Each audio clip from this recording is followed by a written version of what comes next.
Ano ba tong National Security Council issue na to?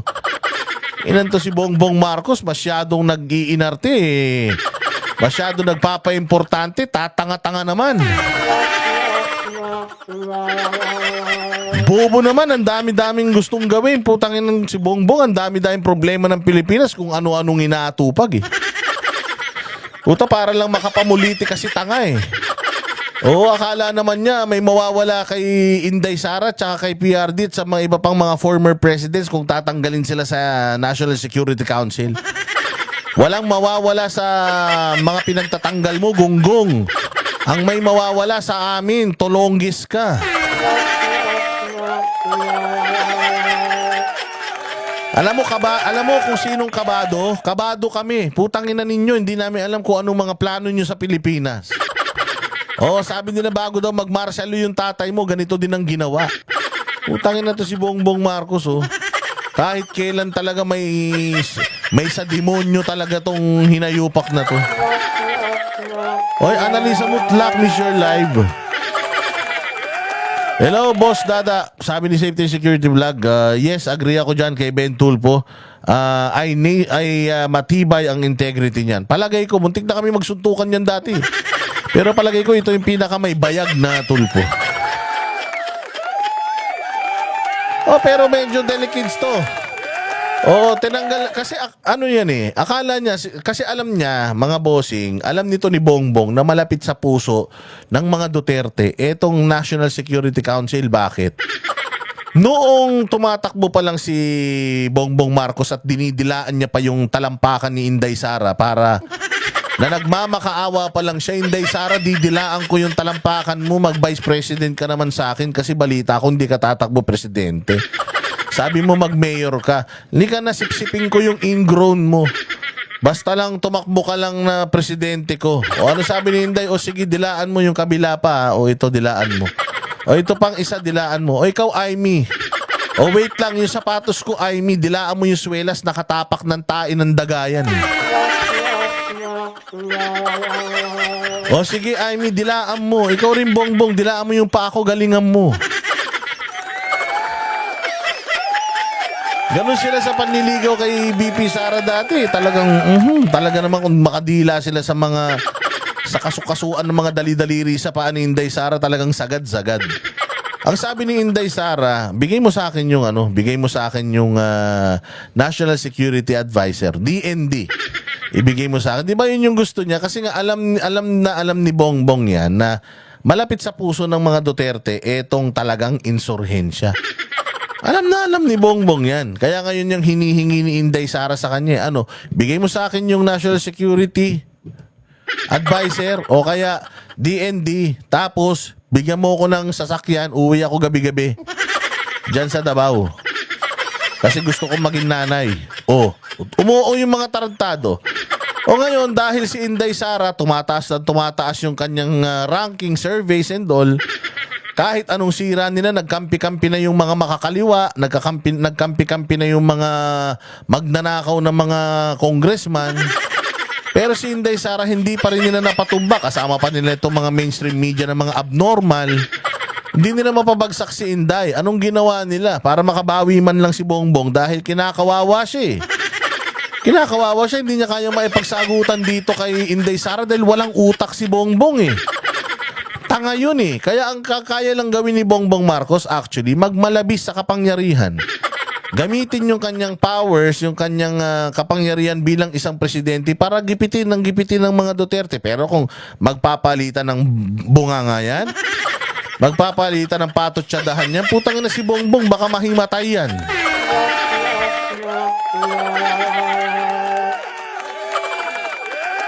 Ganyan kabulbul ang utak ng ulul na yan.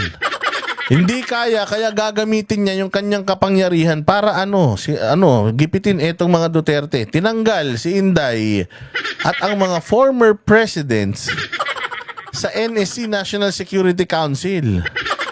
Dahil di umano si Inday Sara daw ay yung mga pronouncements niya, yung si PRRD naman daw, yung gustong ihiwalay yung Mindanao sa Pilipinas, yun daw mga pronouncements na yun. Yung ito si Inday, gustong pag namatay daw siya, Pag namatay ako, meron akong inutusan, napapatay din sa kanila, yung mga ganun. Oh, ito ngayon, itong tolongges na si Bongbong, akala naman niya, pag ginawa niyang tinanggal niya sa NSC, itong si Inday Sara, akala naman niya, iiyak si Inday. Putangin na ang hindi niya alam, lalo siyang kukulitin neto ni Inday.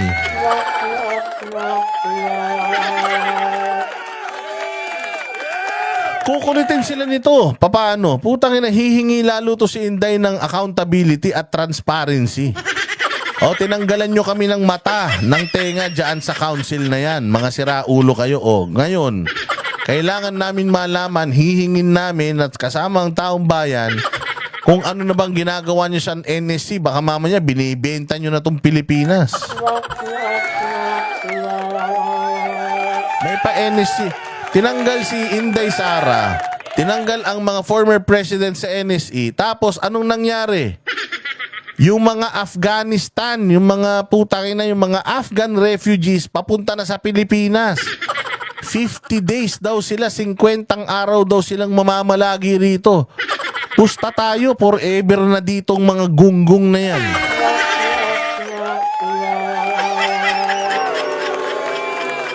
Oh, sigurado. Oh, puta, nagbago yung boss ko ha. Oh, sigurado yan, mga bossing. Oh, puta, tinanggal nila itong mga ito para magawa nitong administrasyon na to lahat ng kabulastugan sa Pilipinas. Oh, para magawa nila lahat ng kabulastugan. Ano ba itong National Security Council? Ano ba mandato nito? Ito, papaliwanag sa inyo ni Ed Lingao. O, pasok. Ng ilan, kasama ba talaga ang Vice Presidente sa tinatawag na National Security Council? Balikan lang po natin siguro ang kasaysayan ng NSC.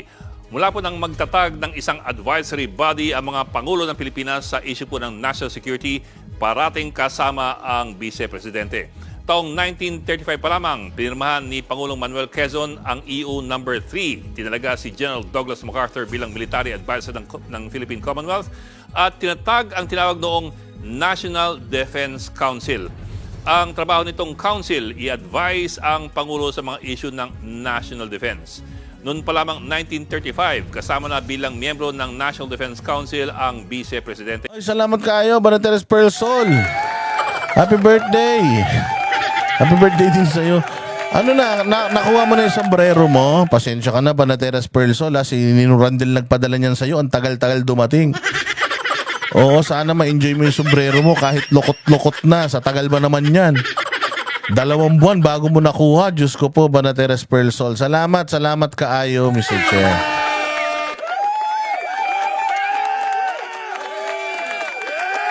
National Defense Council, 1935. Tangina, lawbreaker talaga tong animal na ito eh. Ito talagang gunggong na si Bongbong. Lawbreaker talaga, lahat na lang ng lahat ng kakaiba ginagawa niya eh. No, lahat ng palpak, lahat ng mali, putang ina ginagawa talaga niya. Tingnan mo, President, Vice President, Cabinet, 2 from National Assembly, 2 from Governors, 2 former Revolutionary War Generals, Chief of Constabulary. Tayo nang nakasaad. Puta mantakin mo, tanggalin niya yung Vice President na supposedly part pa naman ng kanyang gobyerno. Tinanggal niya, pati yung mga former presidents, tinanggal niya. Ano pa? Ang trabaho kasi ng Vice ay humalili sa Pangulo kung may masamang mangyari sa kanya. Matapos ang giyera, taong 1947 naman... Takin mo, tinan mo ha. Kung sakaling may mangyari kay Bongbong, which is hindi malayong mangyari, kasi alam nyo naman, medyo putangin na lahat ng usok yata. Hinihigop ng mga yan eh. Lahat yata ng usok, inihigop ng mga yan eh. Malay mo, anytime soon, biglang huminto yung paghinga ng tokmol na yan. Itinanggal niya si BP. Sino na ngayon ang magiging... Ingot din talaga eh, no?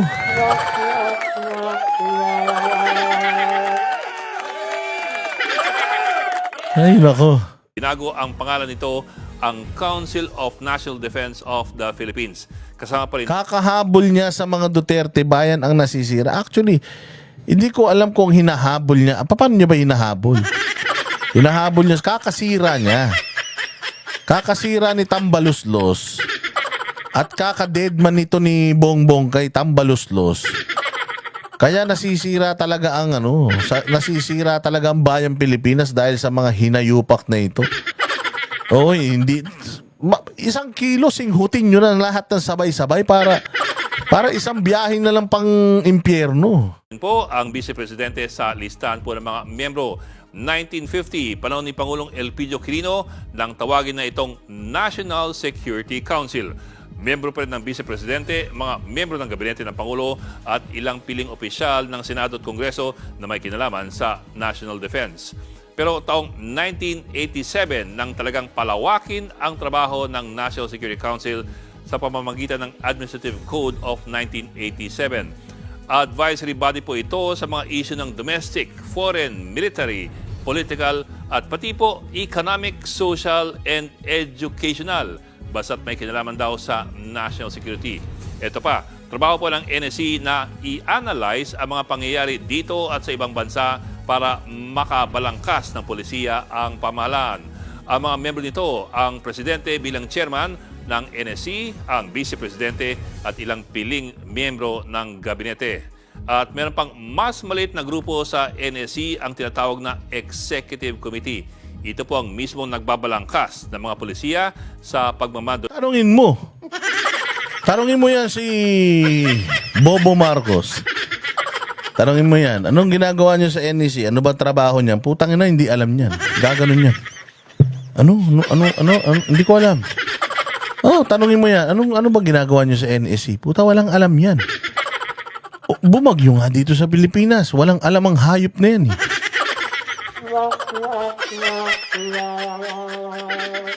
Di ba? Bumagyo sa Pilipinas. Walang alam yung kolokoy na yan. Hindi niya alam anong gagawin niya nung may bagyo. Putang ina, dito pa sa National Security Council. Walang alam niyang ulol na yan. Alam niya, ang ganda ng Pilipinas eh. Oo, kaya sabi niya, putya, tanggalin ko nga to si Vice President dito para masaktan sila. Ang ginagawa lang naman niya to para saktan ng mga Duterte dahil sobrang sa mga Duterte. Sobrang importante sa Duterte yung national security, lalong-lalo na insurhensya eh. Tapos sabi ni Diego Latigo, Solgen nga, hindi alam eh. Oo, ilang tanong. Solgen, ha? Solgen, ha? Ano? Solgen, ha? Putang ina mo, Solgen, Solicitor General, gago. Ha? Ang kinginan to, bobo. Puta, nakakahiya talaga yung presidente natin. Tapos puta, nagtanggal-tanggal pa rito. Tingnan mo, sino nagpapaliwanag? Nung tinanggal si Inday Sara dito, at saka mga former presidents, sino nagpapaliwanag? Si Bersamin. Oh.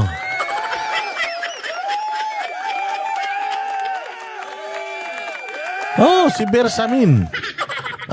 Si Bersamin ang putang inang nagpapaliwanag. Tingnan mo gaano katanga yan.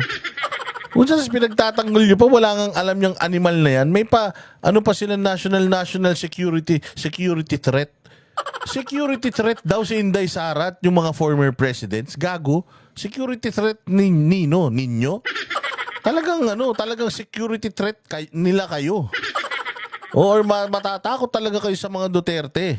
Alam nyo kung bakit? Putang ina, Duterte ang makakapagpatanggal sa inyo sa pwesto. Tsaka pinagpapatay ng mga Duterte yung mga kriminal eh. Umalay mo, susunod na kayo.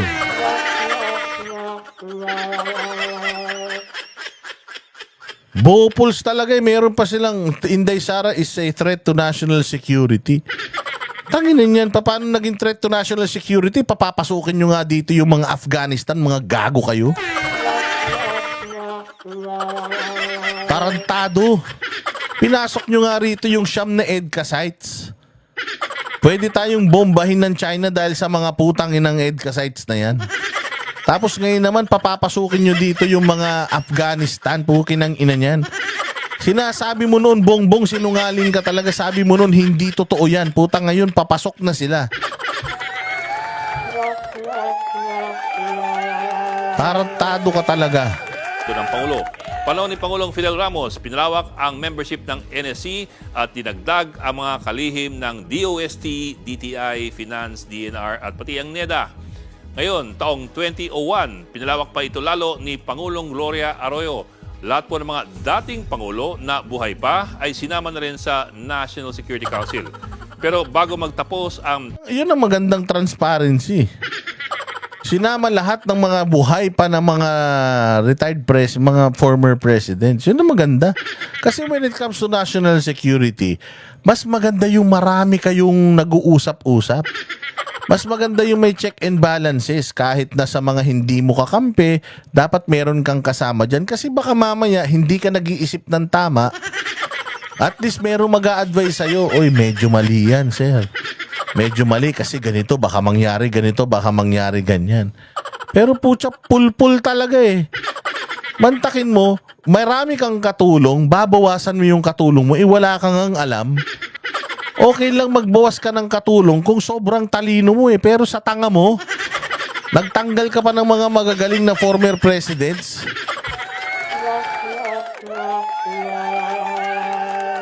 Mayroon pa kayong threat to national security na lalaman. Lian Orsini.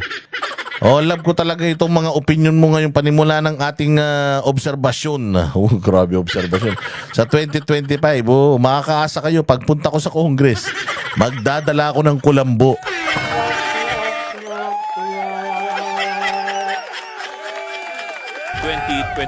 Yun na nga, nagbuwas ng membro si Pangulong Marcos. At sa kanyang mga tinanggal, ang tatamaan talaga ay si VP Sara Duterte at ang kanyang ama na si dating Pangulong Duterte. Ang mga former presidents ay hindi na po kasama. Sa unang pagkakataon, sa loob po ng halos 9 na dekada, 89 years, ang Vice Presidente ay hindi na po kasama sa highest advisory body. Tanga, no?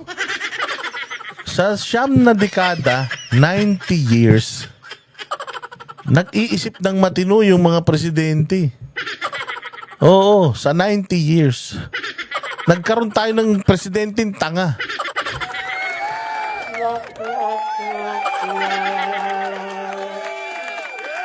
Bukod tangi. Sabi ko nga, di ba, may lumalabas na parang every generation, may lumalabas na mga malulupit na tao, yung freak of nature. Halimbawa, noong panahon nung mga 1970s, lumabas si Wilt Chamberlain. Oo, lumabas si Abdul Jabbar sa NBA, freak of nature. Then after nun, lumabas ang Michael Jordan, another freak of nature. After another generation, may lumabas na Kobe Bryant, biglang may lumabas na LeBron James. Yun yung mga kakaibang mga tao na Shaquille O'Neal pa pala. Yung mga freak of nature na parang hindi mo maipaliwanag saan nanggaling tong mga tao na to, bakit sobrang gagaling nila. May mga ganun. Putang ina, lumabas sila Albert Einstein, sila Leo Tolstoy. Lumabas sila Victor Hugo, yung mga malulupit na mga authors, mga artists, sila Leonardo da Vinci, sila Beethoven, sila Michelangelo. Lumabas yan sa mga magkakaibang henerasyon. Yung mga magagaling na tao na yan. Putang ina, bukod tangi, nag-produce ang Earth ng utak talaba. Yung Wembenyama, di ba? Sino pa yung mga freak of nature? Brian Flomino, salamat kayo. Nikola Tesla, sila Isaac Newton. Lumabas yan, mga Albert Einstein. Putangin naman, taki mo nag-produce nag-produce ang mundo. Sa Pilipinas pa napunta ng ganitong tao. Putangin na walang utak. Sa Mindang. Sa Mindang, how are you? How are you sa Mindang? Mabuhay ka? Kamusta ako? Okay naman. Ayos naman sa Mindang. Ikaw, kamusta ka na?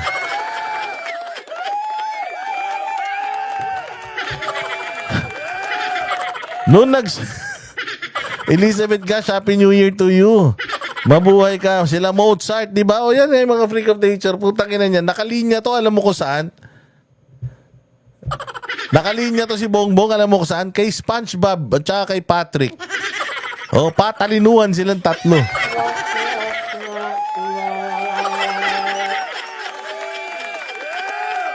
Kaya nga sabi nga ni Diego Latigo kanina, ano kayang trip nito? Sabi ni Master Jude.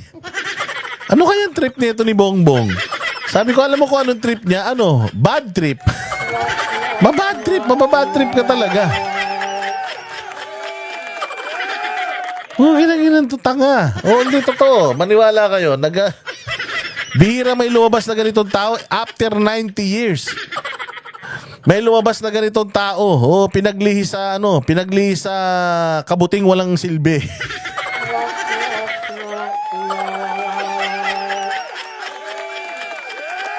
Tayo na hindi ka nahiya, bongbong. Tsaka, yan na yung sinusundan buong lahat ng politika natin, binago mo, putangin na. Wala kang nagawang matino sa Pilipinas, binago-bago mo pa yan. Pangulong Duterte, ilang beses na po kasing nagparinig na maaaring umalma ang mga sundalo laban sa Marcos administration. At sa isang punto, nagtawag pa siya ng secession ng Mindanao. So yun ang dahilan nila, yung secession. Sabi niya, hiwalay kami kasi putangin na naman eh. Hindi ka ba mabibisit? Mga magnanakaw kayo sa Luzon. Mga magnanakaw kayo dyan, tapos gusto nyo parte pa kami ng Pilipinas, mga hayop kayo. Pwede nang humiwalay kami. Hiwalay kami. Yun ang sabi ni Presidente, dating Presidente Duterte eh. So yun ang ginamit nila, kaya tinanggal daw yung mga former presidents.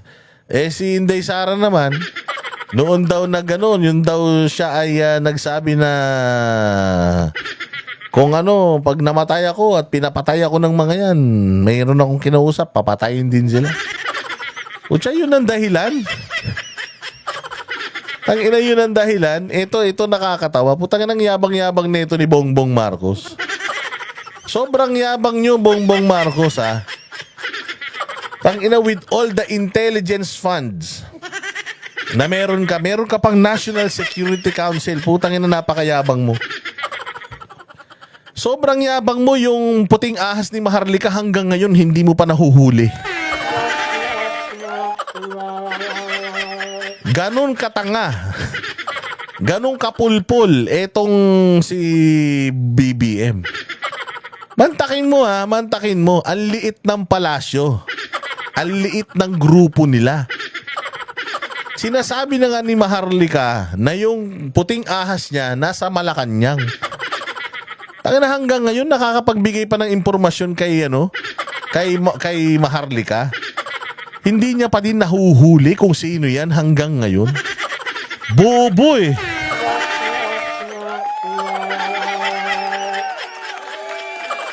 Di ba, Diego Latigo, 3 taon na si Maharlikang ginugulpi sila. Lahat ng mga plano nila sa buhay binibisto ni Maharlika. Lahat ng mga kabulastugan sa kanilang palasyo, pati yung sampalan, suntukan ng mag-asawa, nakakarating kay Maharlika. Mantakin mo, bilyon-bilyon. Ang Intelligence Confidential Funds ng Presidente, meron pa siyang National Security Council, meron pa siyang Department of National Defense, meron pa siyang Intelligence Community. Putay nang yan, ang tagal na nung ahas ni Maharlika, hindi niya pa mahuli-huli. Paano kami maniniwala sa iyo, Bongbong, na magaling kang presidente? Putay na, dyan nga sa paligid mo, meron kang ahas na putay na hindi mo alam kung sino.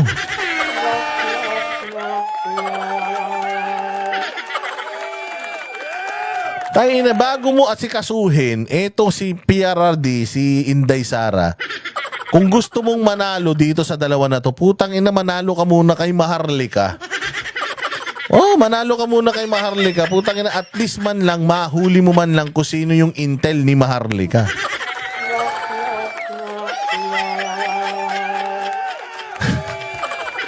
Bantay mo si Maharlika, wala siyang budget para sa intelligence funds. Pero putya, nakakakuha siya ng libreng intel galing sa Malacanang. Ilang beses na kayong ginugulpi niyan. Inakawawa araw-araw si Kokak. Lahat ng nyo dyan, lahat ng mga agenda nyo dyan, mga pot session nyo dyan, nakakarating daw kay Maharlika. Mantakin mo, 3 taon na si Maharlika nag-e-expose patungkol sa mga kabulastugan nila, tapos sinasabi ni Maharlika galing sa loob. May insider ako dun. Message sa akin. Putang ina, isang network lang ginagamit nyo. Email daw ng email, isang email network lang ginagamit nyo. Putang ina, hindi nyo matrace kung sino yung nagpapadala ng impormasyon kay Maharlika. Hindi ba kayong mga engot? Hindi ba, hindi nyo nga mapatigil si Maharlika eh. Patitigilin nyo pa to si Inday Sara. Ano kayo, Diyos?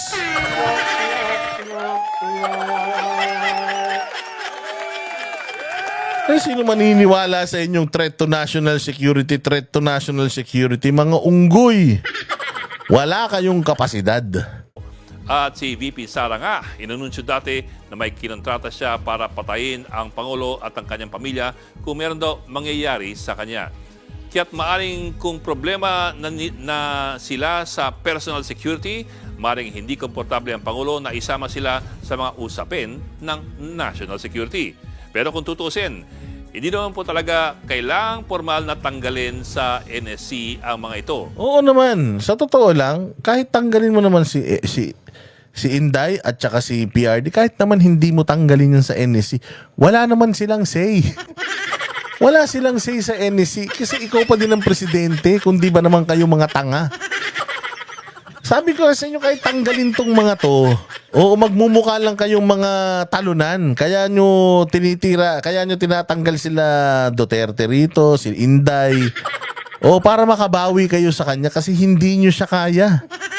Akala nyo naman maapektuhan siya dito. Parang ito yung mga, ito si Bongbong, parang utak, Franz Castro. O bakit ko nasabing utak Franz Castro ito si Bongbong? Putang ina, hindi ka ba naman tanga? Ito si Franz Castro, saan ka makakita? Ipapa-impeach mo Vice President? Putang ina nga, anong ganap ng Vice President sa Pilipinas? Eh, ang Vice President, nag-aantay lang yung mamatay yung presidente. O, so mantakin mo, ang ini-impeach yung Vice President, hindi yung President, kundi ba naman mga tanga?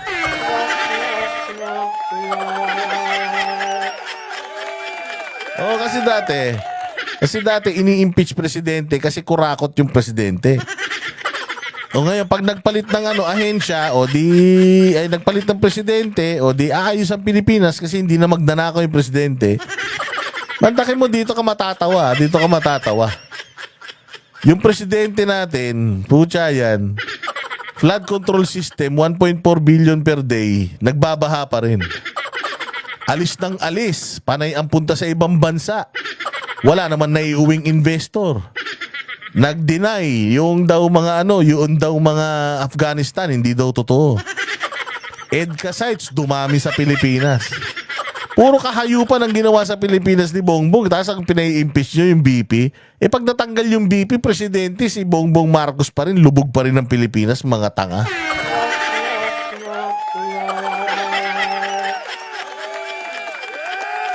Feeling nyo naman, kahit natanggalin nyo tong dalawa, una sa lahat, presidente ka.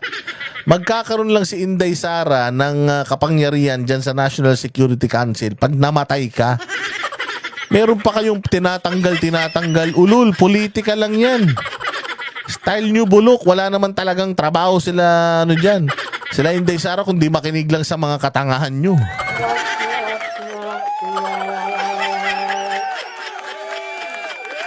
Dahil matagal na rin pong hindi pinapatawag ang National Security Council. Isa pa, anumang oras naman ay maring pulungin ng Pangulo ang kanyang security advisors na hindi naman kinoconvene ang NSC. So sa madaling salita, malamang na ang paglabas ng Executive Order No. 81 ay isa lamang politikal na mensahe na gustong ipaabot ng Malacanang sa kampo ng mga Duterte. So ang daming issue ng bayan. Ang daming problema ng Pilipinas, pero anong inuuna niya?